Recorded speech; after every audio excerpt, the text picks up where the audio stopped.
অবস্থা বাচ্চা-কাচ্চারা? আজকে আমরা গুণগত রসায়নের ২য় পার্টটা পড়বো আরকি, অনুশীলনী প্রশ্ন সমাধান। তো শুরু করি। ভাই দেখো আমাদের কোন আলোক রশ্মির ফ্রিকোয়েন্সি সবচেয়ে বেশি হবে? ভাই এই আলোক রশ্মির ফ্রিকোয়েন্সি নিয়ে আমি একটা ছন্দ পড়াই।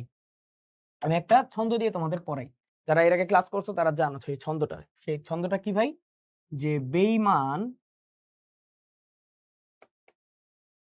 আব্দুল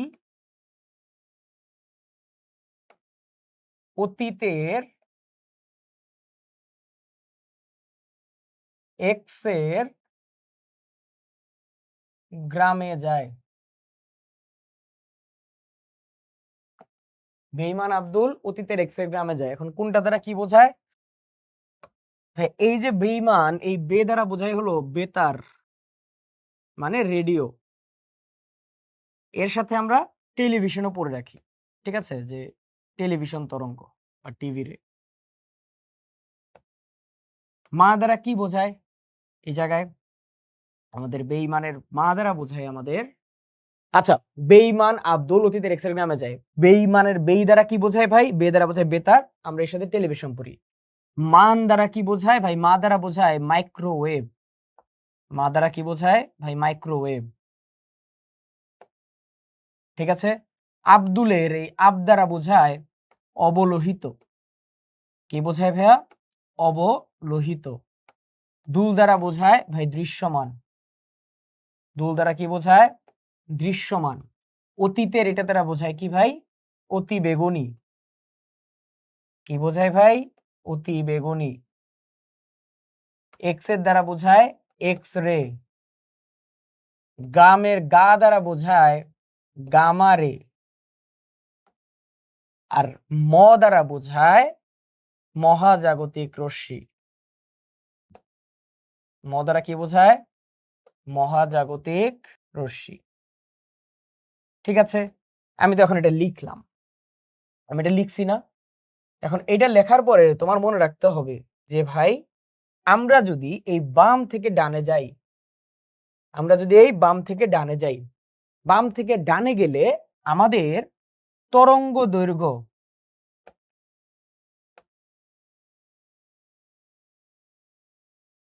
দৈর্ঘ্য কমবে। মানে সবচেয়ে বেশি কার? সবচেয়ে বেশি হলো আমাদের বেতারের। আর এখান থেকে আমরা যত যাবো ওইদিকে তত আমাদের তরঙ্গ দৈর্ঘ্য কমবে। আর আমরা জানি তরঙ্গ দৈর্ঘ্য যদি কমে তাহলে আমাদের বাড়বে কি? আমরা একটা ফর্মুলা জানি, E is equal to hc/λ। So তরঙ্গ দৈর্ঘ্য যদি কমে তাহলে আমাদের শক্তি বাড়বে। আমাদের কম্পাঙ্ক বাড়বে। কম্পাঙ্ক বাড়বে। ঠিক আছে? সো যত আমরা এইদিকে যাব তত আমাদের তরঙ্গ দৈর্ঘ্য কমবে, শক্তি বাড়বে, কম্পাঙ্ক বাড়বে। ঠিক আছে? এটা যাতে কোনোভাবে ভুল না হয়। আরেকটা যেটা সেটা হলো আমাদের সবাই জানি, সেটা হলো বেনিয়া সহকলা। সেটা কি ভাই? বেনিয়া সহকলা দৃশ্যমানের ক্ষেত্রে সেটা কি? ভাই বেনিয়া সহকলা। তো এই বেনিয়া সহকলার ক্ষেত্রে আমরা কি জানি? সবাই জানি যে এটা হলো আমাদের বেগুনি। এই নি দ্বারা বোঝায় হলো আমাদের নীল। আ দ্বারা বোঝায় আসমানি। স দ্বারা বোঝায় সবুজ। হ দ্বারা বোঝায় হলুদ। ক দ্বারা বোঝায় কমলা। লা দ্বারা বোঝায় লাল। লা দ্বারা কি বোঝায় ভাই? লাল। এখন এইটার ক্ষেত্রে আমরা যুক্তি এই বাম থেকে ডানে যাই। যদি আমরা বাম থেকে ডানে যাই তাহলে এই জায়গায় আমাদের মনে রাখবা তরঙ্গ দৈর্ঘ্য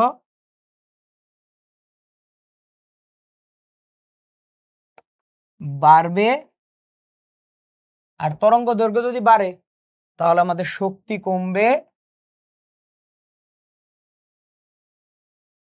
এবং আমাদের কম্পাঙ্ক কমবে। কম্পাঙ্ক কমবে। ঠিক আছে? এখন একটা ইন্টারেস্টিং জিনিস জাস্ট তোমাকে বুঝাই দিই। আমরা যে দুইটা শব্দ পড়ি, দুইটা রশ্মির, একটা হলো অতি বেগুনি, একটা কি ভাই? অতি বেগুনি। আর আরেকটা হলো অবলোহিত। আরেকটা কি ভাই? অবলোহিত। দেখো বেগুনির সাথে আমার অতি বেগুনি মিল আছে না? সো বেগুনি যেই পাশে সেই পাশে থাকবে আমাদের অতি বেগুনি। লোহিত মানে কি? লাল। সো লালের এখানে কি থাকবে? আমাদের অবলোহিত। এখন তুমি ব্যাপারটা দেখো, অতি বেগুনি বলতেছে মানে বেগুনির চেয়ে বেশি, অবলোহিত বলতেছে মানে আমাদের লালের চেয়ে কম। কি কম? হ্যাঁ আমরা তো জানি এদিকে গেলে তরঙ্গ দৈর্ঘ্য বাড়ে, তাহলে কি কম ভাই? শক্তি কম, কম্পাঙ্ক কম। ওই হিসেবে বলা হয়েছে অবলোহিত। সো আরেকটা জিনিস যেটা তোমার বিভিন্ন এমসিকিউ তে কাজে লাগবে সেটা কি? যে আমরা জানি দৃশ্যমান আলোর কম্পাঙ্ক কত ভাই? মানে সরি, তরঙ্গ দৈর্ঘ্য কত? 380 থেকে 780 ন্যানোমিটার। 380 থেকে 780 ন্যানোমিটার। এটা হলো দৃশ্যমান যে আলো তার তরঙ্গ দৈর্ঘ্য। তাহলে ভাই আমাদের যে অতি বেগুনির তরঙ্গ দৈর্ঘ্য সেটার শেষ সীমা হবে 380 ন্যানোমিটার। সেটার শেষ সীমা কি হবে? 380 ন্যানোমিটার। আমাদের অবলোহিতর যে তরঙ্গ দৈর্ঘ্য এটার প্রথম শুরুটা হবে 780 ন্যানোমিটার থেকে। ঠিক আছে? এটা তুমি মাথায় রাখবা। অনেক ক্ষেত্রে এমসিকিউ আসবে। তোমার এই পাশেটা মনে রাখার দরকার নেই। ধরে নাও এক্স থেকে সামথিং, ধরো 790 থেকে ওয়াই, 780 থেকে ওয়াই সামথিং একটা ভ্যালু। তাহলে মনে রাখবা যে ভাই বেনিয়া সহকালা বেগুনি যে পাশে সেই পাশে অতি বেগুনি, আর লাল যে পাশে সেই পাশে অবলোহিত। ঠিক আছে? সো এই জায়গায় আমার 380 ন্যানোমিটার পর্যন্ত, আর এটা হলো 780 থেকে আমাদের সামথিং শেষ পর্যন্ত। ওকে? আচ্ছা। তাহলে দেখো আমাদের এই জায়গায় প্রশ্ন কি করছিল যে কোন আলোক রশ্মির ফ্রিকোয়েন্সি বেশি হবে? আমরা কি তরঙ্গ দৈর্ঘ্য যেটা কম সেই জায়গায় আমাদের ফ্রিকোয়েন্সি বেশি। তরঙ্গ দৈর্ঘ্য কার কম? ওই যে লাস্টের দিকে কম ছিল। সো আমরা কি জানি বেঈমান আব্দুল অতীতের এক্স এর গ্রামে যায়, লাস্টের দিকে ছিল আমাদের এক্স রে। সো কম্পাঙ্ক বা ফ্রিকোয়েন্সি বেশি হবে কার? ভাই এক্স রে। কার ভাই? X ray. ওকে? তারপরে এইচ পারমাণবিক বর্ণালীর কোন সিরিজটিতে দৃশ্যমান অঞ্চলের রশ্মি দেখা যায়? ভাই আমরা কি জানি, আমি আগের ক্লাসেও পড়াইছি, সেটা হলো লাইমেন, তারপরে কি বামার, তারপর হলো প্যাশন, তারপরে ব্র্যাকেট। লাইমেনের ক্ষেত্রে আমরা পাই কি? লাইমেনের ক্ষেত্রে আমরা পাই অতি বেগুনি। বামারের ক্ষেত্রে পাই আমরা দৃশ্যমান। আর আমরা নিচে যত যাব ততর ক্ষেত্রে, মানে নিচে বলতে উপরের দিকে যত যাব তত পাবো আমরা অবলোহিত। কত পাবো ভাই? অবলোহিত অঞ্চলের রেখা পাবো। ঠিক আছে? সো এই জায়গায় কোনটায় দৃশ্যমান? ভাই বামারে দৃশ্যমান। নিচের কোন আলোক রশ্মির তরঙ্গ দৈর্ঘ্য সবচেয়ে দীর্ঘ? ভাই আবার সে বেঈমান আব্দুল। তো বেঈমান আব্দুল যদি আমি দেখতে থাকি তাহলে আমাদের কিছু নাই, মানে আছে আমাদের মাইক্রোওয়েভ। উত্তর হবে কি? মাইক্রোওয়েভ। তারপরে রিডবার্গ ধ্রুবক আর এস দ্বারা প্রকাশিত হাইড্রোজেন পরমাণু বর্ণালী বামার সিরিজের সর্বনিম্ন তরঙ্গ সংখ্যার আমাদের বিকিরিত রশ্মি কোনটা? ভাই দেখো এই জায়গায় বলছে সর্বনিম্ন তরঙ্গ সংখ্যা। কি বলছে ভাই? সর্বনিম্ন তরঙ্গ সংখ্যা। তরঙ্গ সংখ্যার ইকুয়েশনটা কি? তরঙ্গ সংখ্যার ইকুয়েশনটা হলো 1/λ না? কি জানি 1/λ না? সো যখন সর্বনিম্ন তরঙ্গ সংখ্যা হয় তখন আমাদের যে n এর মান, আমরা তো n1 আমাদের যে রিডবার্গ ফর্মুলাটা আছে, আমাদের যে ফর্মুলাটা রিডবার্গ ইকুয়েশন দিয়ে সেখানে n1 আর n2 আছে না? n1 কোনটা? বামারের জন্য n1 হবে 2, বামারের জন্য n1 কত হবে? 2। n2 কত হবে? ভাই যখন আমরা বলবো সর্বনিম্ন তরঙ্গ সংখ্যা তখন আমাদের n2 হবে সর্বনিম্ন, যেটা হলো আমাদের 3। কত ভাই? 3। যখন আমি বলবো সর্বনিম্ন তরঙ্গ সংখ্যা তখন কি হবে? 3। যখন আমি বলতাম সর্বোচ্চ তখন হচ্ছে ইনফিনিটি। ঠিক আছে? সো এই জায়গায় যদি আমি সর্বনিম্ন তরঙ্গ সংখ্যা এই মানটা বসাই তাহলে আমাদের ব্যাপারটা কেমন দাঁড়ায়? ব্যাপারটা আমার দাঁড়ায় হলো 1/n স্কয়ার মানে 2 square minus 1/3 square. So 1/2 square by 1/3 square আমরা কি পাই? 1/2 স্কয়ার বার 1/3 স্কয়ার আমরা পাই 1/4 মাইনাস 1/9। এটা ক্যালকুলেট করলে আমরা পাই 36। So 9 minus 4 is equal two 5/36। আর এটার সাথে বাই ডিফল্ট আমাদের গুণ কি হবে? গুণ হবে RH। গুণ হবে কি? RH বা রিডবার্গ কনস্ট্যান্ট। সো উত্তর হবে কি? 5RH/36। ব্যাপারটা বুঝতে পারছো? যখন আমাদের থাকবে সর্বনিম্ন তরঙ্গ সংখ্যা, যখন আমাদের কি থাকবে ভাই, সর্বনিম্ন তরঙ্গ সংখ্যা, তখন আমরা এইভাবে মান বসাই। ওকে, আচ্ছা দেখো যখন আমাদের তরঙ্গ সংখ্যা সর্বনিম্ন বলতেছি, তখন কিন্তু তরঙ্গ দৈর্ঘ্যটা কিন্তু সর্বোচ্চ বা দীর্ঘতম, তখন তরঙ্গ দৈর্ঘ্যটা কেমন, দীর্ঘতম। এই কথাগুলো মাথায় রাখবা। আর তরঙ্গ দৈর্ঘ্য যদি দীর্ঘতম হয় তাহলে ফ্রিকোয়েন্সি কম হবে। তো এই শব্দগুলো তোমাকে বুঝে বুঝে পড়তে হবে, ঠিক আছে?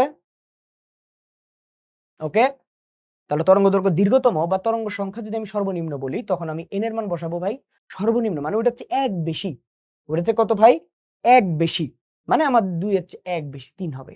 আর যদি আমরা বলতাম তরঙ্গ দৈর্ঘ্যটা সর্বনিম্ন এবং তরঙ্গ সংখ্যা সর্বোচ্চ, তখন আমাদের n2 বসতো কত, n2 বসতো হলো আমাদের ইনফিনিটি, n2 কত বসতো, ইনফিনিটি। যদি আমি বলতাম তরঙ্গ দৈর্ঘ্য ক্ষুদ্রতম, যদি আমি বলতাম ভাই ল্যামডা হবে ক্ষুদ্রতম, ঠিক আছে? ল্যামডা ক্ষুদ্রতম হলো ইনফিনিটি, 1/ইনফিনিটি কত হইতে ভাই 0। ওকে, 5r/36। এবারে কোন যৌগের কার্যকরী মূলক শনাক্তকরণের সহজ পদ্ধতি কি ভাই? কার্যকরী মূলকের মানে শনাক্তকরণের সহজ পদ্ধতি হলো আইআর। আর যদি আমি বলতাম জৈব যৌগ, আমি যদি উল্লেখ করে দিতাম যে যৌগর জায়গায় আমি যদি দিতাম জৈব যৌগ, তাহলে উত্তর কি হইতো, উত্তর হইতো ভাই আমাদের মিডল আইআর। কি উত্তর হইতো ভাই, মিডল আইআর। ওকে, মিডল আইআর এই জায়গায় নাই অপশনে, কারণ আমার আইআর দিয়েই এটা আইডেন্টিফাই করা যায়।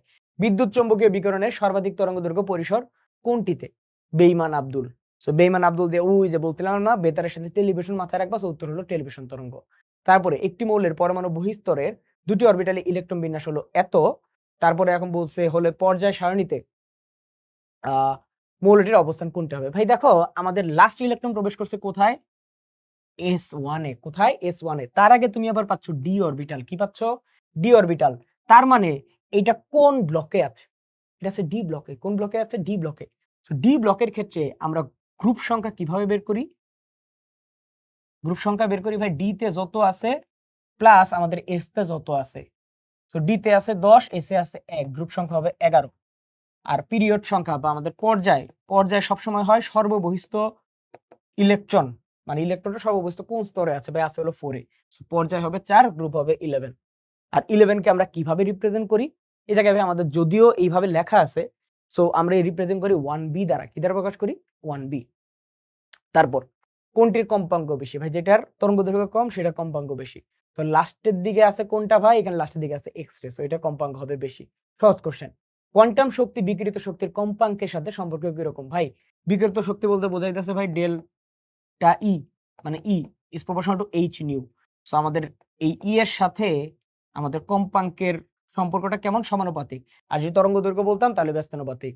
তারপর আসমানি আলো তরঙ্গ দৈর্ঘ্যের চেয়ে ছোট তরঙ্গ দৈর্ঘ্যের আলো কোনটি? হ্যাঁ, আসমানির চেয়ে ছোট তরঙ্গ দৈর্ঘ্য, দেখো বেনিয়া সহকলা, বেনিয়া সহকলা। আসমানির চেয়ে ছোট হলো নীল, আর আসমানির চেয়ে বড় হলো এগুলো সবুজ টবুজ হ্যান। সো বেগুনি আর নীল যেটা অপশন থাকবে উত্তর হবে নীল। ওকে, তারপর ইলেকট্রোম্যাগনেটিক বর্ণালীতে নিচের কোনটি তরঙ্গ দৈর্ঘ্য দীর্ঘ? ভাই ওই যে বেইমান আব্দুল। সো এই জায়গায় দেখো ওই যে টিবি রশ্মি, উত্তর হবে কি টিবি রশ্মি। ওকে, ইনফ্রারেড আলো তরঙ্গ দৈর্ঘ্য আমি বলছি অতি বেগুনি হইলে কি, বেগুনির চেয়ে আমার ওই যে 380 পর্যন্ত। আর যদি আমাদের ইনফ্রারেড বা অবলোহিত বলে তাহলে আমাদের 780 থেকে শুরু। এখানে দেখো 780 কোনটায় আছে, এই যে ভাই এইটার ইকুইভ্যালেন্ট আমার 0.78 মাইক্রোমিটার বলতে কি বোঝায়, যে ভাই আমার আছে 0.78 ইন্টু 10⁻⁶ মিটার, তাই না? এটাকে যদি আমি কিসে কনভার্ট করব, আমি এটাকে কনভার্ট করব ন্যানোমিটারে। তার মানে আমি 3 দ্বারা গুণ করব। 3 দ্বারা গুণ করলে 10⁻⁹ মানে 3 দ্বারা ভাগ করব, 1000 দ্বারা ভাগ করব আর কি, সরি 1000 দ্বারা যদি আমি এটাকে করাই, মাইক্রোমিটারকে 1000 দ্বারা গুণ করলেই হয়ে যায়। মাইক্রোমিটারকে তুমি 1000 দ্বারা গুণ করবা, মাইক্রোমিটারকে 1000 দ্বারা গুণ করলে তুমি ন্যানোমিটার পাবা। বা এই যে এইভাবে তুমি রিপ্রেজেন্ট করে দিবা যে ভাই 10⁻⁶ আছে, 10⁻⁹ এ তুমি কনভার্ট করবা, তাহলে কত পাবা ভাই 780 ন্যানোমিটার। আমরা জানি যে ভাই অবলোহিত শুরুই হবে 780 থেকে। এরকম ভাবে সলভ করবা, আমি তোমাকে সলভ করার টেকনিক শিখাই দিচ্ছি, সহজ। তারপরে নাইট্রেট অ্যানায়নে কয়টা ইলেকট্রন আছে? নাইট্রেট মানে কি, NO3 মাইনাস, NO3 মাইনাস। আমরা কি জানি প্রোটন সংখ্যা, আয়নিত অবস্থায় না, স্বাভাবিক অবস্থায় প্রোটন সংখ্যা আর ইলেকট্রন সংখ্যা সেম। সো এই জায়গায় নাইট্রোজেন মানে কি 7, ইলেকট্রন আছে 7টা, অক্সিজেন আছে কয়টা 3টা, সো 8 ইনটু 3। আর এই জায়গায় আমাদের যেহেতু মাইনাস আছে তার মানে একটা ইলেকট্রন বেশি আছে, সো কত আমাদের 8 ইনটু 4 আর কি, তাহলে কতগুলা 32টা, কতগুলা ভাই 32টা। এই নাইট্রেটের মানে যে স্ট্রাকচার যেটা তোমাকে জানতে হবে, এটা কোথায় আমরা পড়ছিলাম, এটা হলো আমরা মৌলে পর্যাবৃত্ত ধর্ম চ্যাপ্টারের অজৈব যৌগের নামকরণে নাইট্রেট টাইট্রেট পড়ছি। ওকে, আচ্ছা। এরপরে কোন আলো রশ্মির তরঙ্গ দৈর্ঘ্য 540 ন্যানোমিটার, এর বিকিরণের বর্ণ কোনটা? ভাই আমাদের 380 থেকে যে 780 ন্যানোমিটার পর্যন্ত দৃশ্যমান আলোর যে তরঙ্গ দৈর্ঘ্য রেঞ্জ, ওই রেঞ্জটা আমাদের থাড়া মুখস্থ রাখতে হবে। 647 থেকে 780 পর্যন্ত লাল, তার আগে কোনটা কত থেকে কত এটা আমাদের মাস্ট মুখস্থ রাখতে হবে। 540 কোনটার মধ্যে পড়ে? 540 পড়ে আমাদের সবুজের মধ্যে। কোনটার মধ্যে? সবুজের মধ্যে।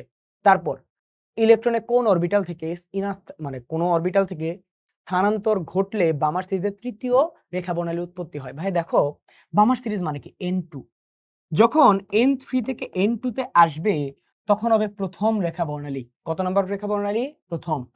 যখন হবে N4 থেকে N2 তখন হবে দ্বিতীয় রেখা বর্ণালী। যখন হবে N5 থেকে N2 তখন হবে আমাদের কি তৃতীয় রেখা বর্ণালী। তার মানে মাইনাস করলে আমরা যেটা পাবো সেটা হবে রেখা বর্ণালী। তাহলে কোনটা থেকে আসতে হবে ভাই? বামারে 5 নম্বরটা থেকে আসতে হবে। তারপরে নিচের কোন বর্ণের আলোক রশ্মির ফোটনের শক্তি সর্বাধিক? আমি কি বলছি যে ভাই তরঙ্গ দৈর্ঘ্য যেটা সবচেয়ে কম সেটার শক্তি সর্বাধিক হবে। সো তরঙ্গ দৈর্ঘ্য কোনটার সবচেয়ে কম? বেগুনির। কোনটার? বেগুনি। সো বেগুনির হবে ফোটনের শক্তি সর্বাধিক। নিচের কোনটি লাল আলোর তরঙ্গ দৈর্ঘ্য? ভাই লাল কোনটার ভাই? 646 এর পরে সেটা হলো লাল। সো উত্তর হলো কত? 646 থেকে 700। ডান। হাইড্রোজেন বর্ণালী কোন অঞ্চলে ব্র্যাকেট সিরিজের মানে উদ্ভব হয়? আমি আগেই বলছি যে ভাই আমার প্রথমটা লাইমেন হলো কি আমাদের অতিবেগুনি, তারপরে দৃশ্যমান, তারপরে আমাদের অবলোহিত সব। এন্ড ব্র্যাকেট কি তার নিচে না, সো আমাদের মানে উপরে আর কি, তার নিচে আমরা লিখি না, তার মানে এটা হবে অবলোহিত। দেন দৃশ্যমান অঞ্চলের আলোর তরঙ্গ দৈর্ঘ্যের ব্যাপ্তি কত? ভাই দৃশ্যমান অঞ্চলে কত? 380 থেকে 780, একদম সহজ। তারপরে পারদের রেখা বর্ণালীতে কোন বর্ণটি সুস্পষ্টভাবে লেখা যায়? এটা মেডিকেল অ্যাডমিশনের কোশ্চেন। আমরা সবাই জানি এটা ঠাড়া মুখস্থ যে ভাই কমলা। কমলা ছাড়া আরো যা যা থাকে ওই জায়গায় একটা চার্ট আছে, দয়া করে এগুলা পড়ে নিবা। কমলা। তারপর জাল পাসপোর্ট শনাক্তকরণে আমরা কোনটা ব্যবহার করি? ভাই ইউভি রে শনাক্ত করি। কোনটা? ইউভি রে। যখনই আমরা জাল পাসপোর্ট শুনবো, টাকা, টাকা মানে ইউভি। টাকা মানে কি? ইউভি। ওই জায়গায় ফসফর নামক কম্পাউন্ড থাকে। তারপর আমাদের জাল নোট শনাক্তকরণে তুমি কোন পদ্ধতির আশ্রয় নিবে? ভাই ইউভি রশ্মির। কোনটার? ইউভি রশ্মি। দেন ত্বকের ক্ষত নিরাময়ে লেজার পদ্ধতিতে কোন রশ্মির ব্যবহার হয়? আমরা জানি চিকিৎসা ক্ষেত্রে সবচেয়ে বেশি ব্যবহার হয় আইআর, এবং এই জায়গায় ত্বকের ক্ষত নিরাময়ে কোনটা ভাই? আইআর রশ্মি। মস্তিষ্কের টিউমার শনাক্তকরণে সর্বাধিক ব্যবহৃত হয় কোনটা ভাই? মস্তিষ্ক টিউমার। মস্তিষ্ক কি এটা নরম অর্গান না? নরম অঙ্গ না? ভাই নরম অঙ্গের ক্ষেত্রে তুমি করবা এমআরআই। নরম অঙ্গের ক্ষেত্রে কি করবা? এমআরআই। আর এমআরআই এর পদ্ধতিটা কিসের উপর বেসড? এনএমআর। দুইটার ফুল ফর্মই আমাদের জানতে হবে। ম্যাগনেটিক রেজোনেন্সের মানে ইমেজিং, আরেকটা হলো আমাদের নিউক্লিয়ার ম্যাগনেটিক রেজোনেন্স। এখন এনএমআর হয় কাদের ক্ষেত্রে এটা জানো?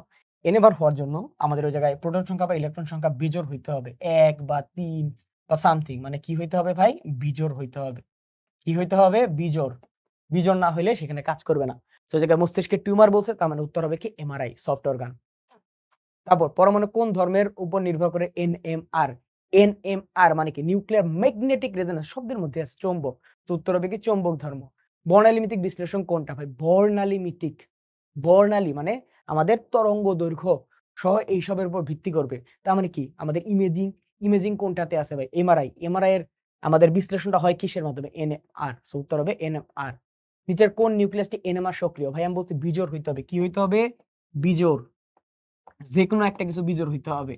তো এই জায়গায় দেখো শুধুমাত্র বিজোড় আছে কোনটায় ভাই? আমাদের হাইড্রোজেনে। সো এটা হবে আমাদের উত্তর।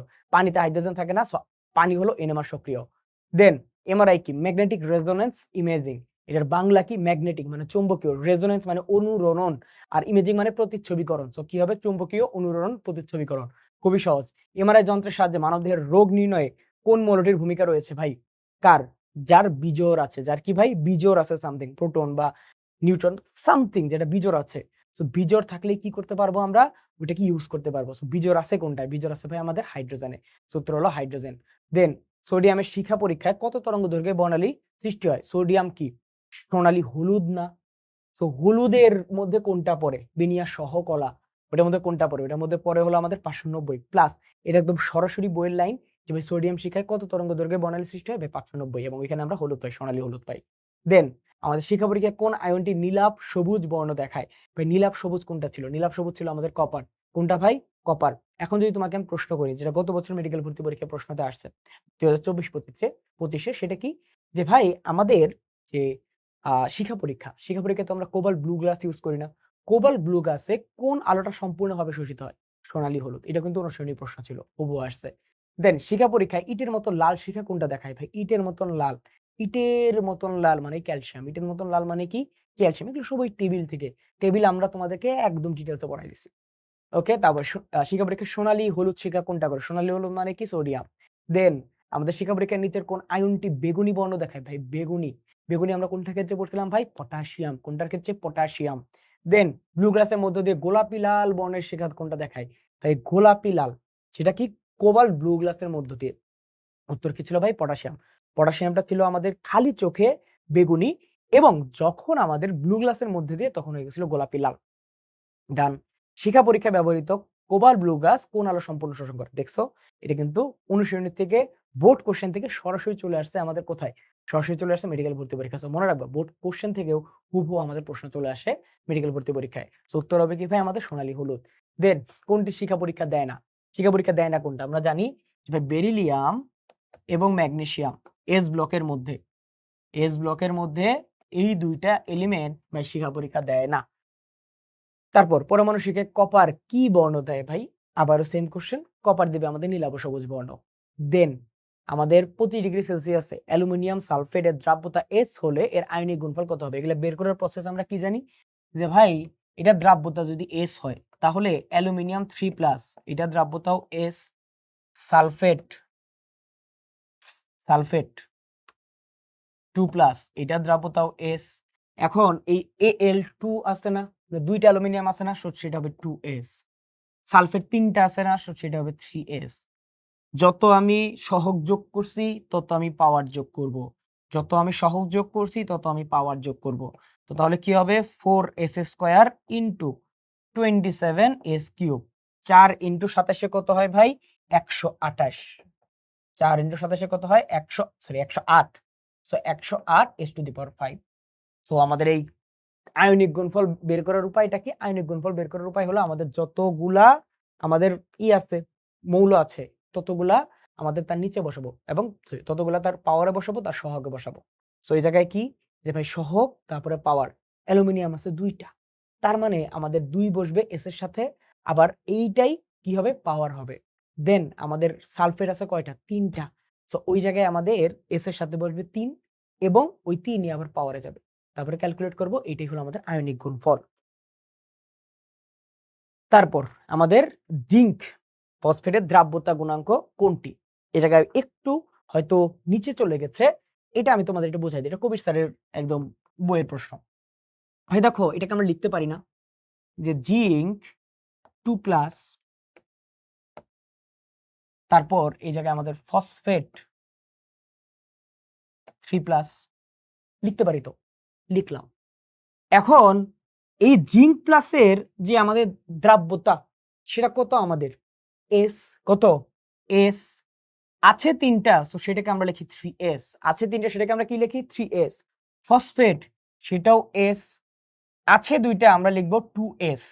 কিন্তু যখন আমি ব্র্যাকেটের মধ্যে দেখি তখন আমি এটার পাশে বা এটার মাঝে এই 3 শব্দটা আনি না। এই 3 শব্দটা আনি না, কিন্তু ঠিকই পাওয়ারে আনি।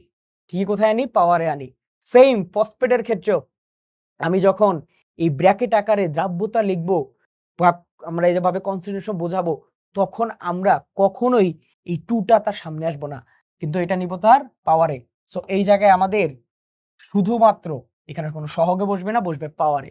সো এটা রিপ্রেজেন্টেশন কেমনে হবে? রিপ্রেজেন্টেশন হবে আমাদের গ আকারে, গয়ের মতো। বুঝতে পারছো? আবার বোঝাই দেই। এটাকে লিখতে পারি আমরা জিঙ্ক 2+। কি লিখতে পারি? জিঙ্ক 2+। এটাকে লিখতে পারি ফসফেট 3+। এখন দুইটারই তো আমাদের কি ব্র্যাকেট না? এখন যখন আমি ব্র্যাকেট দিয়ে দিয়েছি তখন আমি ওই এস এর সাথে আমি আবার ওই জায়গায় 2 বা 3 বসাবো না, আমি শুধু পাওয়ারে বসাবো। যতগুলো আছে তত পাওয়ার, যতগুলো আছে ততগুলো পাওয়ার। এটা আমাদের যখন তোমরা সলভ করতে যাবা তোমাদের অনুসরণী প্রশ্ন ব্যাংক, তখন এটা ভুল অ্যান্সার দেওয়া আছে, তুমি একটু ঠিক করে নিবা। ঠিক আছে, তোমাদের এখানে ক অ্যান্সার দেওয়া আছে, উত্তরটা হবে গ। তারপরে সিলভার, তারপরে এই কার্বনেট। এখন এটা দ্রাব্যতা এবং দ্রাব্যতা গুণফলের সম্পর্ক কত? এটা দ্রাব্যতা হলে দ্রাব্যতা গুণফলের সাথে সম্পর্ক কত? ভাই দেখো, এটাকে আমরা কি লিখতে পারি? এটাকে লিখতে পারি না যে ভাই এজি, আর এই জায়গায় হলো কি C2O4। এই যে C2O4, এইটার আয়ন কত? আয়ন হলো আমাদের 2-। আর এই জায়গায় এজি আছে কয়টা? এজি আছে হলো আমাদের 2টা। এজি কয়টা আছে? 2টা। এজি হলো প্লাস, এজি আছে 2টা। সেটাকে আমরা লিখতে পারি না যে 2s এর উপর স্কয়ার, আর এটা তো আছে শুধুমাত্র একটা s। সো এটা যখন আমি গুণ করে দিব তখন কি হবে?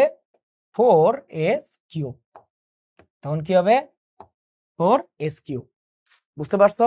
এখানে আমরা এটা মানে দেখে বুঝি না যে আমাদের এই জায়গায় C2O4 আছে, তাহলে হয়তো এই জায়গায় C+O, তারপরে আমাদের এটা 2টা আছে, যখন এটাকেও আমরা আবার কি 2 দ্বারা গুণ করে দিই। কিন্তু তা না, মনে রাখবা এটার যে আমাদের আয়ন, এটার আয়নটা হলো 2- এবং তারপরে এবং এইটার পাশে যে আমাদের সিলভারটা আছে সেটা 1, এবং এখানে আমাদের থাকে হলো 1 ধনাত্মক ক্যাটায়ন। সো এখানে আমরা 2 দ্বারা গুণ করে দিব। বুঝতে পারছো? উত্তর হলো 4s3।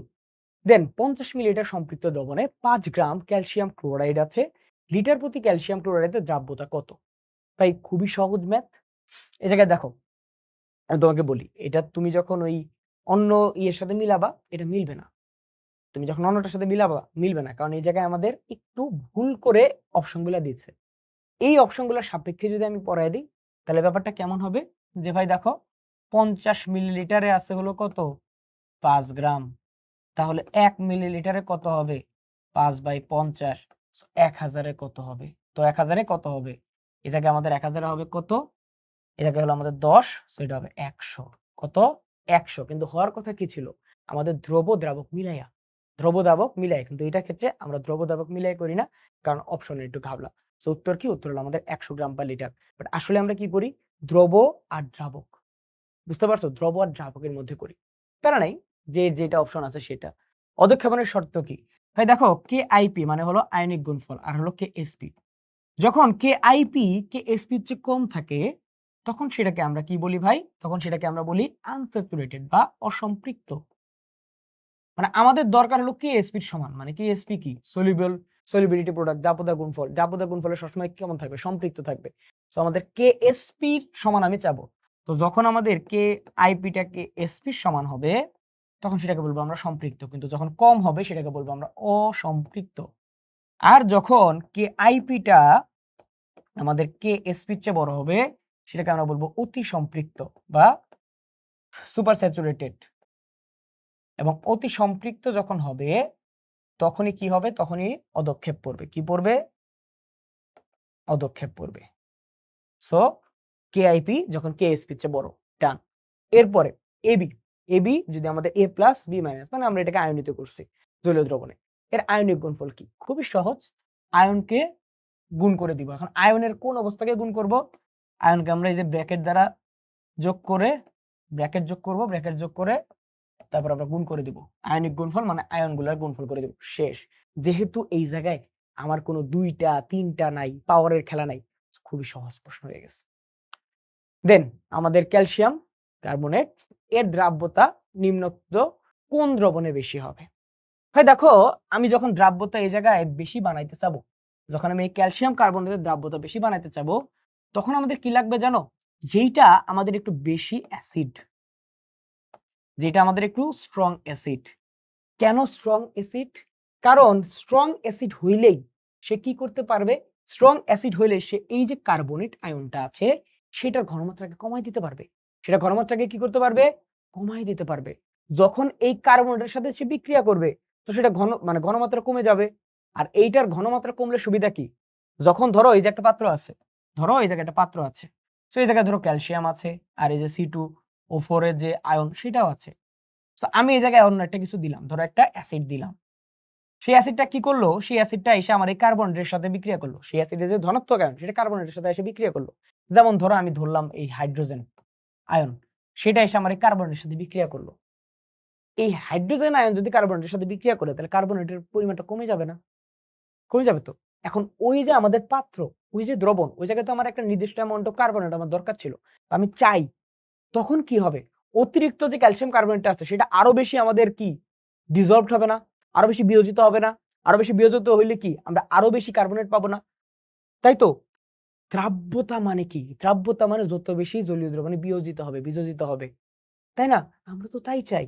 সো আমার একটা অ্যাসিড লাগবে যেটা এই কার্বনেটকে আমাদের কমায় দিতে পারবে, বিক্রিয়া করে এটার ঘনমাত্রাটাকে কমায় দিতে পারবে এই পাত্রে, যার ফলে এটা দ্রাব্যতা আরো বৃদ্ধি পাবে। বুঝতে পারছো? সো অ্যাসিড যেটা, অ্যাসিড বেশি মানে কি, বেশি বেশি হাইড্রোজেন রিলিজ করবে, হাইড্রোজেন আয়ন যত বেশি রিলিজ হবে সেটা কার্বনের সাথে তত বেশি বিক্রিয়া করতে পারবে, আর যত বেশি কার্বনের সাথে বিক্রিয়া করবে তত আমাদের লাভ, তত আমাদের লাভ। বুঝতে পারছো? তো কোনটা সবচেয়ে বেশি শক্তিশালী অ্যাসিড ভাই? HCl, 0.1 millimetre HCl molar. Then A2B3 এর দ্রাব্যতা S হলে দ্রাব্যতা গুণফল কত? সেম ম্যাথ, সোজা ম্যাথ। A2 মানে 2S তার উপর 2 দিব, B3 মানে 3S তার উপর 3 দিব, তাহলে কত ভাই? 4S square into 27 S cube, যেটাকে আমরা লিখতে পারি 108 S টু দি পাওয়ার 5। এটাই হলো আমাদের অ্যান্সার। দেন লবণের দ্রাব্যতা গুণফল নির্ণয়ে কোন ধরনের দ্রবণ উপযোগী? দ্রাব্যতা গুণফল ভাই, দ্রাব্যতা গুণফলের ক্ষেত্রে সবসময় কেমন ভাই? সম্পৃক্ত দ্রবণ আমরা নিব। কেমন দ্রবণ নিব? সম্পৃক্ত। এবং আরেকটা জিনিস মনে রাখবা যে আমরা সবসময় চাই যে আমাদের যাতে এটা সম্পৃক্তই হয়, কখনো যাতে আমাদের এটা ওভার স্যাচুরেটেড বা আনস্যাচুরেটেড মানে সুপার স্যাচুরেটেড বা আনস্যাচুরেটেড না হয়। এছাড়াও আমরা আরেকটা জিনিস মনে রাখবো, এটা যাতে হয় স্বল্প দ্রবণীয়। এটা কেমন হবে? স্বল্প দ্রবণীয় আয়নিক যৌগ। আয়নিক না হলে তো ভাই দ্রাব্যতাই হবে না, তাই না? দ্রবীভূতই হবে না। সো এই জায়গায় স্বল্প দ্রবণীয় আয়নিক যৌগ। সো স্বল্প দ্রবণীয় আয়নিক যৌগ যেটা হবে আমাদের সম্পৃক্ত। দেন দ্রাব্যতা গুণফলের ক্ষেত্রে নিচের কোন ক্ষেত্রে প্রযোজ্য ভাই? স্বল্প দ্রবণীয় আয়নিক যৌগের ক্ষেত্রে। ডান। দেন নিচের কোন সেটটিতে সময়ায়ন প্রভাব বিদ্যমান?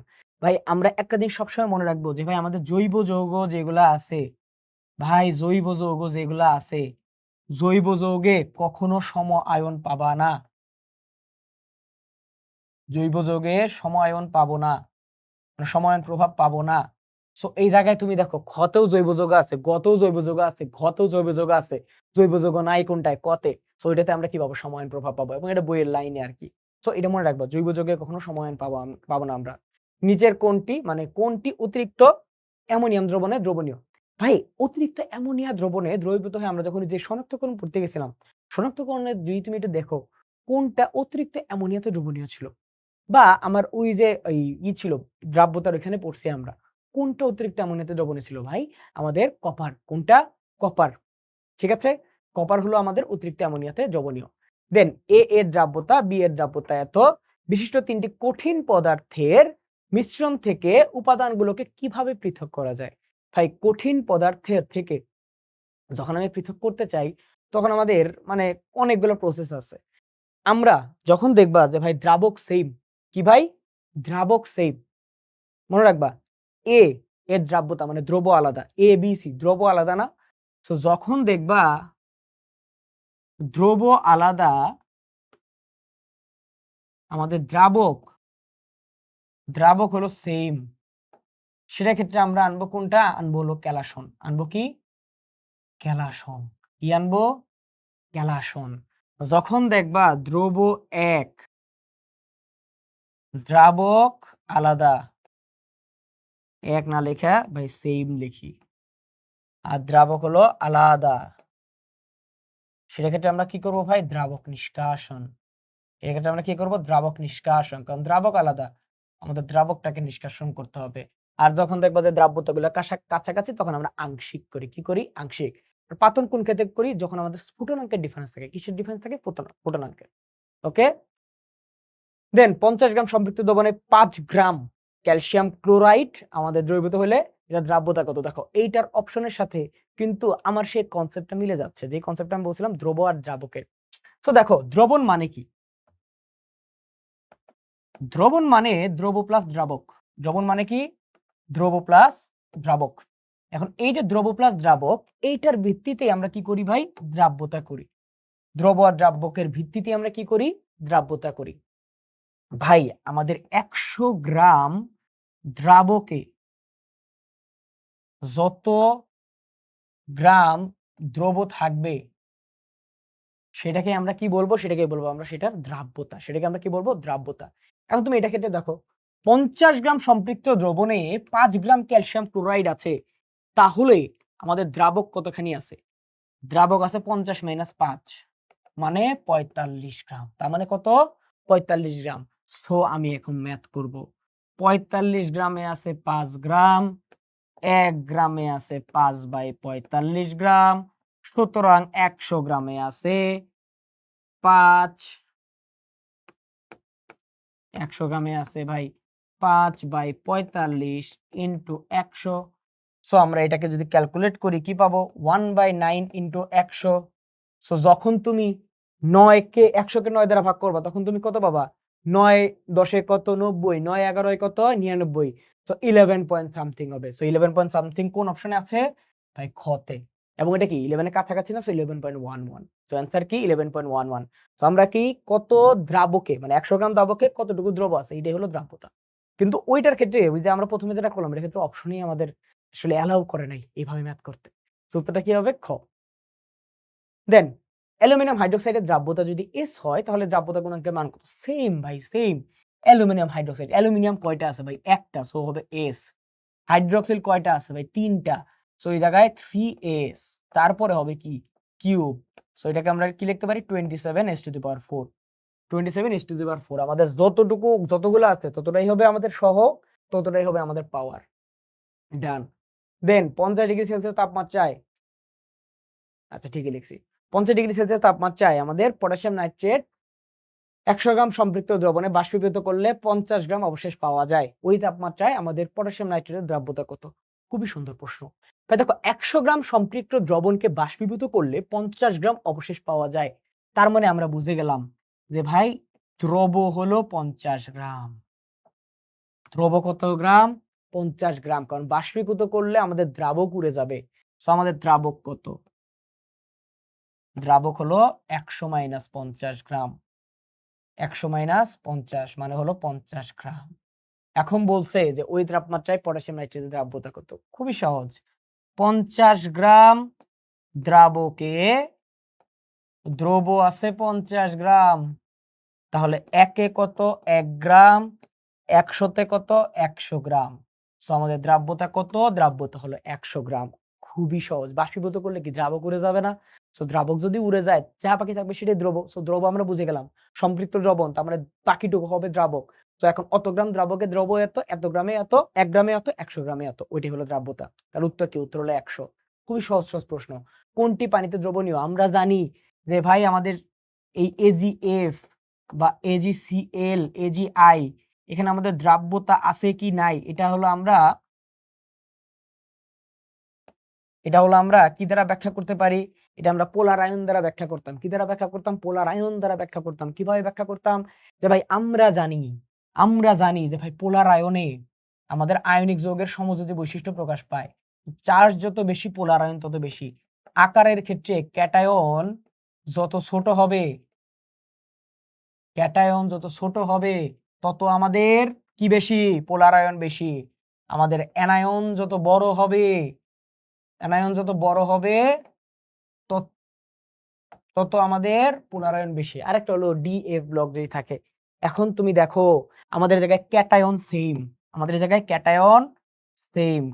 সেম।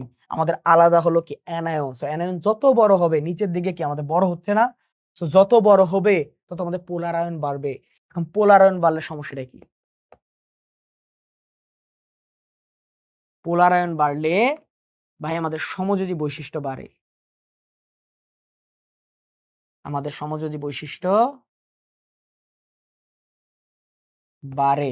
এবং আমাদের দ্রাব্যতা কমে। ঠিক আছে? এবং আমাদের দ্রাব্যতা কমে। বুঝতে পারছো? তাহলে পোলার আয়ন যত বাড়বে তত আমাদের সমযোজী বৈশিষ্ট্য আমাদের বাড়বে, দ্রাব্যতা কমবে। দ্যাটস ওয়াই আমাদের উপর থেকে নিচের দিকে দ্রাব্যতা কমে এবং এই জায়গায় শুধুমাত্র আমাদের সিলভার ফ্লোরাইডটাই দ্রবণীয় হয়।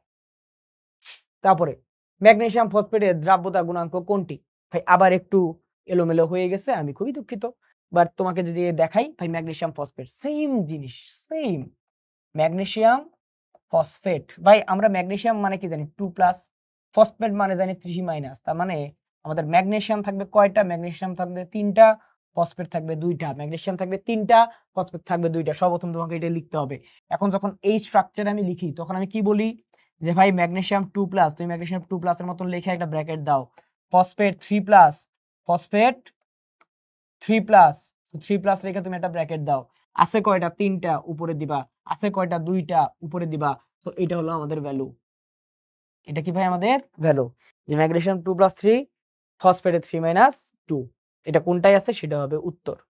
ওকে, সো উত্তর হলো ডি। এই যে ডি ডি ডি। ওকে, একদম নিচেরটা হলো উত্তর। বুঝতে পারছো? এটাও খুব সম্ভবত আমাদের অনুশীলনী প্রশ্ন ব্যাংকে ভুল আছে, যদি ভুল থাকে একটু ঠিক করে নেবা। ম্যান ইজ মর্টাল, মানুষ মাত্রই ভুল হয়। তারপর ক্যালসিয়াম ফসফেটের দ্রাব্যতা গুণফল কত? ভাই ক্যালসিয়াম ফসফেট সেম জিনিসপত্র, ক্যালসিয়াম ফসফেট। তো দেখো ক্যালসিয়াম কি 2+, এটা কত 3-, সো এটা থাকবে 3টা, ফসফেট থাকবে 2টা। তো এটা ক্ষেত্রে কি হবে? যেহেতু 3টা আছে তাহলে 3s এর উপর কিউব, ফসফেট যেহেতু 2টা আছে 2s এর উপর স্কয়ার, সো এটা 27s cube into 4a square.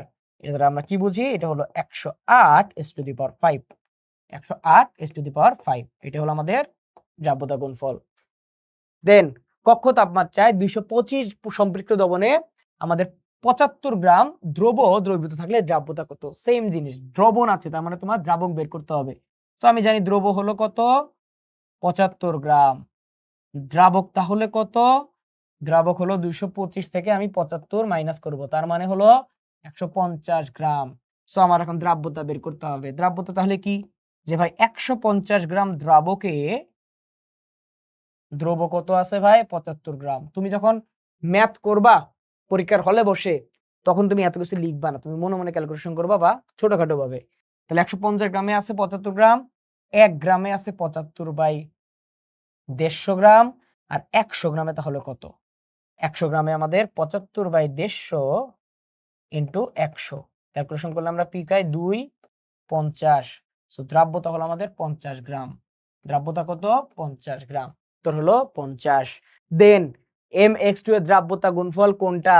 Same আকারে যেহেতু আমাদের এই জায়গায় এক্সপ্রেশনটা আছে, সো mx2 লিখতে পারি m প্লাস আর হলো m2 প্লাস আর হলো x মাইনাস, m2 প্লাস আর কি x মাইনাস। সো এই জায়গায় m2 প্লাস এ ব্র্যাকেট, x মাইনাস এ ব্র্যাকেট, দুইটা আছে কোনটা? x, সো x এর উপর হবে স্কয়ার, x এর উপর কি হবে? স্কয়ার। এটাই হলো উত্তর ভাই, আমাদের ক নাম্বারটা হলো উত্তর। ডান। x2 y3 এর দ্রাব্যতা গুণফলের একক কত? ভাই আমাদের দ্রাব্যতা গুণফলের একক কত হবে? s এর উপর যত পাওয়ার, s এর উপরে আমাদের পাওয়ার যত, s এর উপর আমাদের যত পাওয়ার, বুঝতে পারছো? মোল পার লিটারকে, মোল পার লিটারকে আমরা তত দ্বারা গুণ করব, মোল পার লিটারকে আমরা তত দ্বারা গুণ করব। x2 y3 এটা দ্রাব্যতা গুণফল কত হবে? আমাদের মুখস্থ হয়ে গেছে ভাই, 108s⁵। তাহলে s এর উপরে কত? 5 না? সো মোল পার লিটারকে তুমি 5 দ্বারা গুণ করো, সো কত হয় ভাই? মোলের উপর হলো আমাদের 5, লিটারের উপর -5। সো এটাই হলো আমাদের দ্রাব্যতা গুণফলের একক এটার ক্ষেত্রে। ওকে, মোলের উপর 5 আর এল এর উপর -5। দেন একটি দ্রাবকে 3টি পদার্থের দ্রাব্যতা এত, কোন পদ্ধতিতে 3টি পদার্থকে পৃথক করা হবে? সেম। দ্রাবক কি ভাই? দ্রাবক সেম, আর দ্রব হলো আলাদা, দ্রব আলাদা। সো এটা ক্ষেত্রে আমরা কোন পদ্ধতিতে নিছিলাম? এটা ক্ষেত্রে নিছিলাম হলো ক্যালাসন। কি ভাই? ক্যালাসন। যেহেতু দ্রাব্যতার কাছাকাছি উত্তর হবে আংশিক ক্যালাসন। দেন যদি KSP এত হয় তাহলে এ কত? ভাই দেখো যদি আমাদের AS3, কি বলছে ভাই? AS3, তার মানে একটা আছে S, আরেকটা আছে S স্কয়ার, আরেকটা কি আছে? S square. S স্কয়ার হওয়ার জন্য, S স্কয়ার হওয়ার জন্য আমার এইখানে একটা S লাগবে না? মানে এই 2 লাগবে না? তারপরে তো আমার স্কয়ার হবে, তারপরে কি হবে? স্কয়ার হবে না? তো এটা ইকুয়াল টু কি? AS cube. তাহলে কি লিখতে পারি? যে ভাই 4s cube is equal two AS cube. সুতরাং A is equal to 4, A is equal to কি? 4। বুঝতে পারছো? যে তোমার পাওয়ারে 2 আছে তার মানে আমার সহগেও 2 থাকতে হবে। ম্যাথ করে দিলাম, ইজি ম্যাথ। দেন আমাদের XY, কি ভাই? আমাদের XY যৌগের দ্রাব্যতার ক্ষেত্রে কোনটি সঠিক? ভাই XY যৌগের দ্রাব্যতা কত হবে? X এর ক্ষেত্রে S, Y এর ক্ষেত্রে S, সো দ্রাব্যতা হবে আমাদের S স্কয়ার। কি ভাইয়া এস স্কোয়ার। সো আমাদের দ্রাব্যতা গুণফল KSP is equal to S square. সুতরাং এস ইজ ইকুয়াল টু আমরা লিখতে পারি root over KSP। S is equal to কি লিখতে পারি রুট ওভার KSP, যেটা আছে সেটাই হলো উত্তর। So S is equal two KSP, ডান। দ্রাব্যতা গুণফল কোনটার ক্ষেত্রে প্রযোজ্য? আমরা আগেই বলছি স্বল্প দ্রবণীয় আয়নিক যৌগ, স্বল্প দ্রবণীয় আয়নিক যৌগ। দেন আমাদের আবার সেম যে KSP এত, এটি মোলার দ্রাব্যতা কত? দেখে মনে হচ্ছে ভাই ম্যাথ, আমরা ক্যালকুলেটর ছাড়া ম্যাথ করতে পারি না। আমি তোমাকে ক্যালকুলেটর ছাড়া একটু ম্যাথটা করাই দিই তাহলে। দেখো যে ভাই আমাদের এই যে এইটা, তার মানে আমাদের এইটার ফার্স্টে KSP বের করতে হবে। কি বের করতে হবে? KSP। সো এটা ক্ষেত্রে আমরা জানি দ্রাব্যতা হলো এস করে। দ্রাব্যতা কি করে ভাই? এস করে, ধরে নিলাম। এখন আমরা কি জানি? আমাদের সিলভার আছে কয়টা? সিলভার আছে 2টা। সিলভার আছে কয়টা? 2টা। আর আমাদের এই যে ক্রোমেট আছে কয়টা? ক্রোমেট আছে 1টা। সো এই জায়গায় যেহেতু 2টা আছে তার মানে সেটা হবে 2s এর উপর স্কয়ার। আর ক্রোমেট যেহেতু 1টা আছে তার মানে হবে s। এটাকে আমরা কি লিখতে পারি? এটাকে লিখতে পারি আমরা 4s কিউব। এটাকে আমরা কি লিখতে পারি? 4s cube. সো আমি এখন ম্যাথ করব। আমি এখন ভাই ম্যাথ করব যে আমাদের 4s cube is equal to 4 into 10 to the power -12। আমাদের s বের করতে হবে, মোলার দ্রাব্যতা বের করতে হবে। 4 4 কাটা। সুতরাং s cube is equal to 1 into 10 to the power -12। এখন যদি এটাকে আমি 3 রুট করি,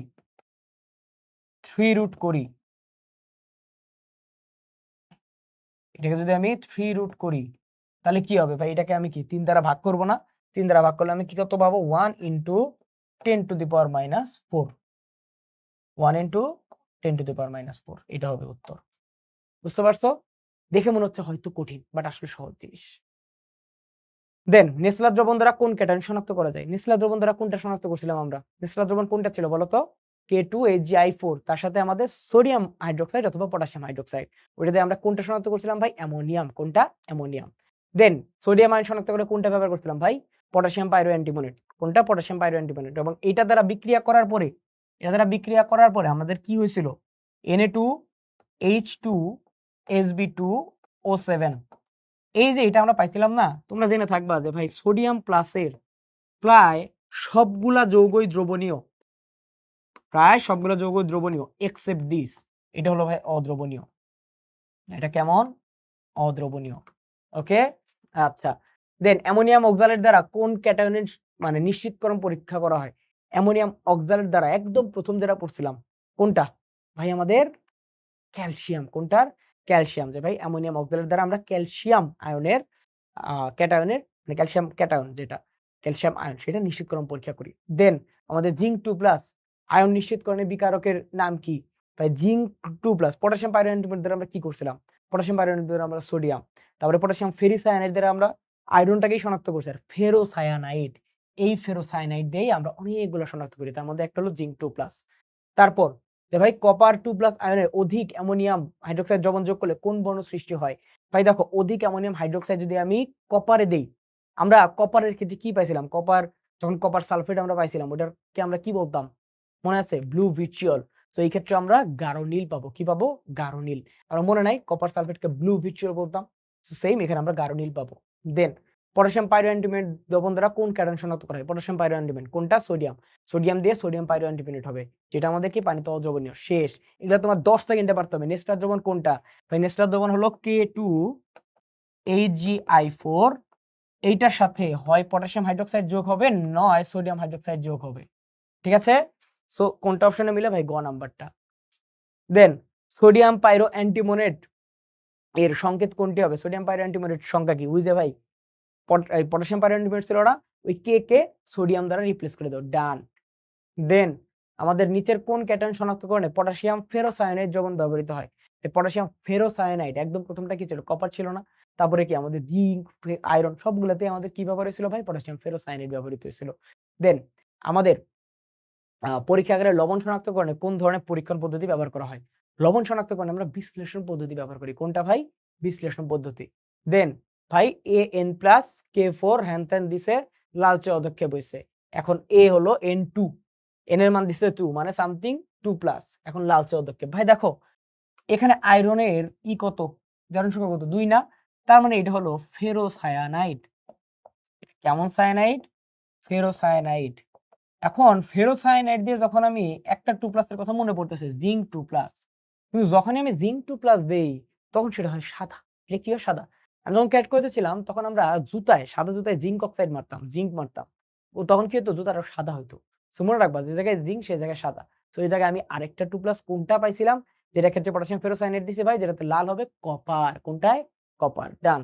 তাহলে কোনটি শনাক্তকরণে বেরিয়াম নাইট্রেট ব্যবহার করা হয়? ভাই বেরিয়াম নাইট্রেট ব্যবহার করা হয় অনেকবার পরীক্ষায় আসছে, অনেকবার বোর্ডে আসছে। বেরিয়াম নাইট্রেট দ্বারা আমরা সালফেট শনাক্ত করি। কোনটা? Sulphate. Barium nitrate, sulphate. Barium nitrate, sulphate. ছাড়া মুখস্থ করবা। দেন কপার আয়ন শনাক্তকরণে কোনটা ব্যবহার করা হয়? আবার সেম ফেরোসায়ানাইড। দেখো ফেরোসায়ানাইড আছে নাকি? এই যে ফেরোসায়ানাইড আছে। সো উত্তর হবে ফেরোসায়ানাইড।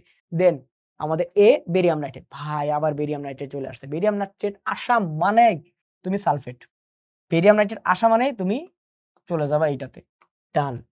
দেন আমাদের সালফেট আয়ন শনাক্তকরণে কোনটা ব্যবহার করা হয়? আবার সেম বেরিয়াম নাইট্রেট। দেন আমাদের দুটি ভিন্ন তরলে কোন দ্রবের দ্রাব্যতার মাত্রা কম বেশি হলে ওই দ্রবকে কম দ্রাব্যতা বিশিষ্ট তরল থেকে কি রূপে পৃথক করা হয়? ভাই দেখো আমার এই জায়গায় ২ টা ভিন্ন তরল বলছে। মানে দ্রাবক আলাদা। কি আলাদা? দ্রাবক আলাদা। ২ টা ভিন্ন তরল। মানে এই জায়গায় আমাদের দ্রাবক হলো এই জায়গায় আমাদের দ্রাবক হলো ভিন্ন। তো দ্রাবক ভিন্ন আর কোন দ্রবের মানে দ্রব হলো কেমন? সেইম। তাহলে আমরা কোনটা ব্যবহার করব? আমরা ব্যবহার করব দ্রাবক নিষ্কাশন। একদম সহজ পদ্ধতি। এটা আমরা অনেক ভুল করি। বিশুদ্ধ খাদ্য লবণে কেলাসনে কোনটি ব্যবহার করা হয়? ভাই বিশুদ্ধ খাদ্য লবণ যখন কেলাসন করতে যাই তখন আমরা ব্যবহার করি হাইড্রোক্লোরিক অ্যাসিড। এটা যখন তুমি পড়ছো, শিক্ষা পরীক্ষা করছো সেখানে কিন্তু আমরা হাইড্রোক্লোরিক অ্যাসিড দিয়েছিলাম। এটার বহুল ব্যবহার আছে। দেন আমাদের অবিশুদ্ধ বেনজোইক অ্যাসিডকে আমাদের পরিশোধনের জন্য কোন ব্যবহার? দেখো বেনজোইক অ্যাসিড, তারপরে আয়োডিন, বেনজোইক অ্যাসিড আছে, আয়োডিন আছে, কর্পূর আছে। দেন আমাদের নিশাদল বা অ্যামোনিয়াম ক্লোরাইড। অ্যামোনিয়াম ক্লোরাইডকে কি বলা হয়? নিশাদল বলা হয়। নিশাদল বলা হয়। আয়োডিন, বেনজোইক অ্যাসিড, কর্পূর আরো যা, যা আছে। আয়োডিন লিখছি। Dot, dot, dot. এগুলা যখন আমরা আলাদা করতে যাই তখন কি কঠিন থেকে হঠাৎ করে গ্যাস হয়ে যায়, গ্যাস থেকে হঠাৎ করে কঠিন হয়ে যায়। মানে কি? ঊর্ধ্বপাতন ব্যবহার করা হবে। কোনটা? ঊর্ধ্বপাতন। যে জায়গায় এগুলা পাবা সেটাই ঊর্ধ্বপাতন। আয়োডিন পাইছো। আয়োডিন মানে ঊর্ধ্বপাতন। আয়োডিন পাইছো না? আয়োডিন মানে ঊর্ধ্বপাতন। শেষ। দেন আমাদের কোনটি ঊর্ধ্বপাতন প্রক্রিয়ায় বিশোধন করা যায়? দেখো সোডিয়াম ক্লোরাইড না, পটাশিয়াম ক্লোরাইড না, অ্যামোনিয়াম ক্লোরাইড। অ্যামোনিয়াম ক্লোরাইড মানে কি? নিশাদল। অ্যামোনিয়াম ক্লোরাইড মানে কি? নিশাদল। অনেক সময় আমরা নিশাদলটা মনে থাকে আর নিশাদলের সংকেতটা মনে থাকে না। এটা হলো অ্যামোনিয়াম ক্লোরাইড। দেন মিশ্রণ থেকে বালি এবং কর্পূর পৃথক করা যায়। কর্পূর মানে কি? কর্পূর মানে ঊর্ধ্বপাতন। কর্পূর মানে কি? ঊর্ধ্বপাতন। দেন অ্যামোনিয়াম ক্লোরাইড পেয়ে গেছো। অ্যামোনিয়াম ক্লোরাইড মানে কি? নিশাদল মানে কি? ঊর্ধ্বপাতন। নিশাদল মানে ঊর্ধ্বপাতন। ঘুরায় পেঁচে অনেকবার প্রশ্ন আসবে এখান থেকে। দেন একটি তরল জৈব যৌগ ৭৮.৩ ডিগ্রি সেলসিয়াস তাপমাত্রায় ফোটে। এর সাথে অল্প ইথানল যোগ করলেও মিশ্র তরলটির স্ফুটনাঙ্ক একই থাকে। তার মানে দেখো আগের স্ফুটনাঙ্ক পরের স্ফুটনাঙ্ক সেইম। মানে যৌগ দুইটা সেইম। যৌগ দুইটা কি? সেইম। এবং এই জায়গায় আমাদের এক্সট্রা কিচ্ছু নাই। একদম পিওর সেই যৌগ। কারণ পরে আমি পিওরটাই দিছি, আগেও পিওর থাকবে। সো এই জায়গায় বিশুদ্ধ ইথানল, অবিশুদ্ধ ইথানল থাকলে তোমার উত্তর হবে বিশুদ্ধ। কারণ টেম্পারেচারটা সেইম। দেন আর্দ্র কেলাস শুষ্ককরণে কোন কাজ যন্ত্র ব্যবহার করা হয়? শুষ্ককরণ।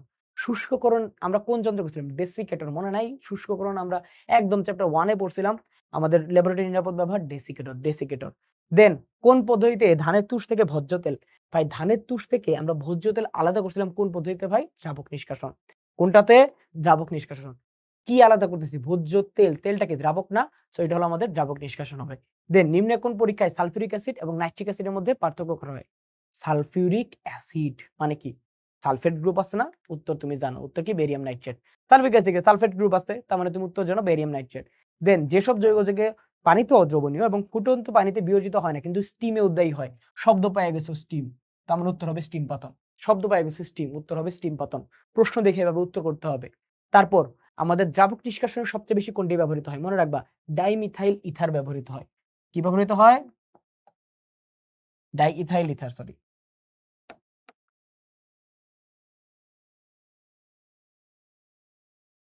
এটাকে আমরা কি বলি ভাই? Ethoxy ethane. কি বলি? Ethoxy ethane. ঠিক আছে? তারপর আমাদের গ্লিসারিনের স্ফুটনাঙ্ক ২৯৬ ডিগ্রি সেলসিয়াস। অবিশুদ্ধ গ্লিসারিনকে বিশোধনের উদ্দেশ্যে আংশিক পাতন করতে গেলে তার স্ফুটনাঙ্ক পৌঁছানোর অনেক আগেই তা তাপে বিয়োজিত হয়। দেখো স্ফুটনাঙ্ক পৌঁছানো অনেক আগেই যে এটা তাপে বিয়োজিত হচ্ছে, এটা নিম্নচাপ পাতনের একটা প্রক্রিয়া। কিসের প্রক্রিয়া? নিম্নচাপ পাতন। তো গ্লিসারিন যখনই দেখবো যে আগে ফুটে যাচ্ছে, আগে বিয়োজিত হচ্ছে, তার মানে স্ফুটনাঙ্কে পৌঁছানোর আগে যে বিয়োজিত হয়ে যাচ্ছে, এটাকে বলি আমরা নিম্নচাপ পাতন। এটাকে আমরা কি বলি? নিম্নচাপ পাতন। ক্রোমাটোগ্রাফির দশা কয়টা? ভাই 50টা, তাই না? ক্রোমাটোগ্রাফির দশা কোনটা? ভাই 2টা। একটা হলো সচল আর একটা হলো নিশ্চল দশা, স্থির মাধ্যম আর কি। দেন আমাদের ক্রোমাটোগ্রাফিতে নিচে মূলগুলো অধিশোষণের ক্রম। ভাই খুবই গুরুত্বপূর্ণ। এটা আমরা ভুল করি। এটা ভুল করা যাবে না। কোনটা ভাই? আমাদের উত্তর হলো ক। আগে হলো আমাদের অ্যাসিড, তারপরে অ্যালকোহলের গ্রুপ, দেন অ্যামিনের গ্রুপ, দেন অ্যালডিহাইডের গ্রুপ। ওকে। পেপার ক্রোমাটোগ্রাফিতে আরএফ এর মান সর্বোচ্চ কত হতে পারে? ভাই পেপার ক্রোমাটোগ্রাফিতে আমরা আরএফ এর মান দেখছি, আমরা এইভাবে প্রকাশ করি যে ভাই আরএফ এর মান 1 এর চেয়ে কম বা 1 এর সমান। 1 এর চেয়ে সমান বা কম। আমরা এইভাবে প্রকাশ করি। সর্বোচ্চ হইতে পারে কত? সর্বোচ্চ হইতে পারে 1। দেন পেপার ক্রোমাটোগ্রাফিতে আরএফ এর কোন মানটি গ্রহণযোগ্য নয়? 1 এর চেয়ে বেশি যেটা হবে সেটা গ্রহণযোগ্য হবে না। সো উত্তর কি? 1.1। খুবই সহজ প্রশ্ন। দেন পেপার ক্রোমাটোগ্রাফির আরএফ এর মান নিচের কোনটি? পেপার ক্রোমাটোগ্রাফির আরএফ এর মান কোনটা? ভাই দেখো, যখন তোমার 1 থাকবে বা 1 এর চেয়ে কম কোনটা থাকবে? আমি তোমাকে টেকনিকটা বলে দিই। যে ভাই যখন 1 থাকবে এবং 1 এর চেয়ে কম সামথিং মানে 0.9999 থেকে আমাদের 0 পয়েন্ট সামথিং পর্যন্ত থাকবে, তখন সেটা হবে উত্তর। সেটা কি হবে? উত্তর। সো 1 আর এইটা থাকলে উত্তর তোমার গ্রহণযোগ্য হবে, যেটা পয়েন্ট সামথিং। সো এই জায়গায় 1 এর চেয়েও ছোট কোনটা আছে? 0.5। সো উত্তর হবে সেইটা। দেন অধিশোষণের মাত্রা ও সচল দশার দ্রাব্যতা হারের ভিন্নতা থাকলে কোন মিশ্রণের কোন পদ্ধতিতে পরস্পরকে পৃথক করা যাবে? ভাই অধিশোষণের মাত্রা নামেই বোঝা যাচ্ছে, অধিশোষণ ক্রোমাটোগ্রাফি। সো উত্তর হবে কি? ক্রোমাটোগ্রাফি। বুঝতে পারছো? সো এই হলো আমাদের পড়াশোনা। সো গুণগত রসায়ন নিয়ে তোমরা 2টা ক্লাস করলা। তো আমি তোমাকে আবার বলি যে ভাই কোন জিনিসগুলো তুমি বারবার পড়বা। আমি তোমাকে জাস্ট পড়াশোনার স্ট্র্যাটেজি মানে কোশ্চেন সলভিং স্ট্র্যাটেজি তোমাকে পড়াই দিলাম। কারণ তোমরা মেইন ক্লাস করবা। মেইন ক্লাসে তোমরা পড়ছো অনেক।